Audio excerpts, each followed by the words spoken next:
Hey guys, Tony here from Tom's Guide, and today I'm super excited to tell you all about the Lenovo Legion Go. I just checked it out, and right now, this may be the best gaming handheld out there. Let's take a look.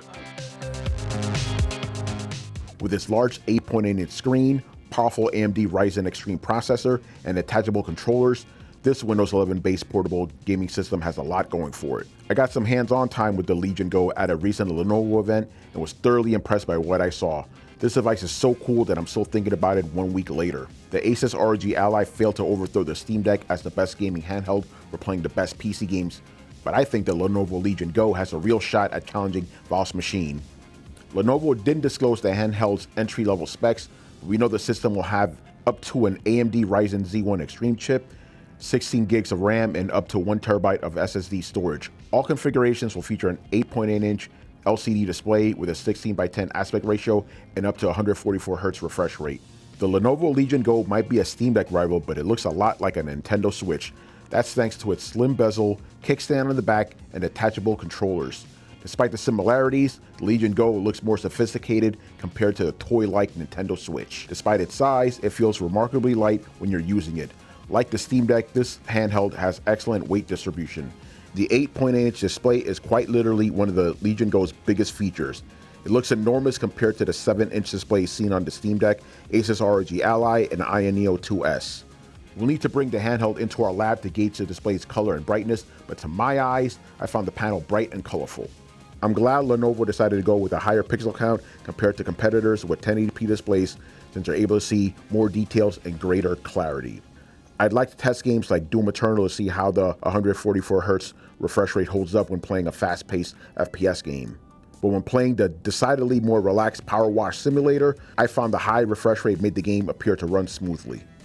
At first, the Legion Go seems to have the same controller layout found in other gaming handhelds. While that's mostly true, there are some extra buttons that distinguish this system from its rivals. The Legion Go features 4 face buttons, 4 shoulder buttons, 2 analog sticks, a D-pad, and 4 function buttons, which is all fairly standard fare. In addition, there are 4 buttons on the system's back, 2 extra buttons on the right controller side, and a small touchpad underneath the right analog stick. The right controller also has a scroll wheel. Playing first-person shooting games, you can enable FPS mode on the right controller and then place it on the included controller base to use the controller as a pseudo mouse. Lenovo says the optical eye on the bottom of the controller gives you more precision and control.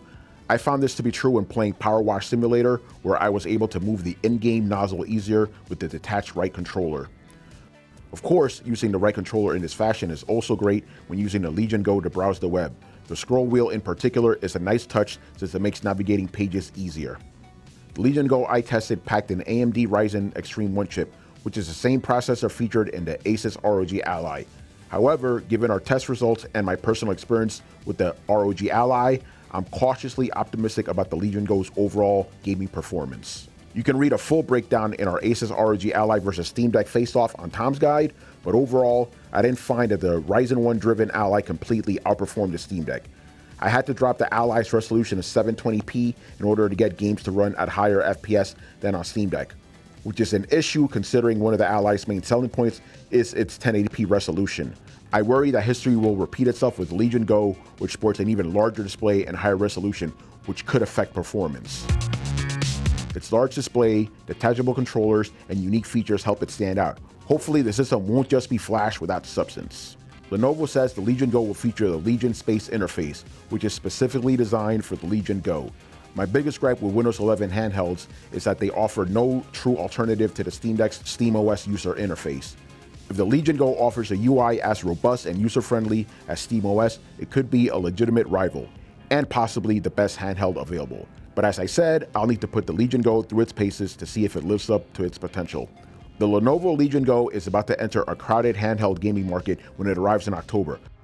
All right, guys, so that was the first look at the Lenovo Legion Go. This is some serious stuff. I can't wait to get more hands-on with it. So make sure you check out my written review. Lenovo, gaming, and all that good stuff. Make sure you check out Tom's Guide on Instagram, Facebook, Twitter, and TikTok. Once again, I was Tony Polanco, and I'll see you around.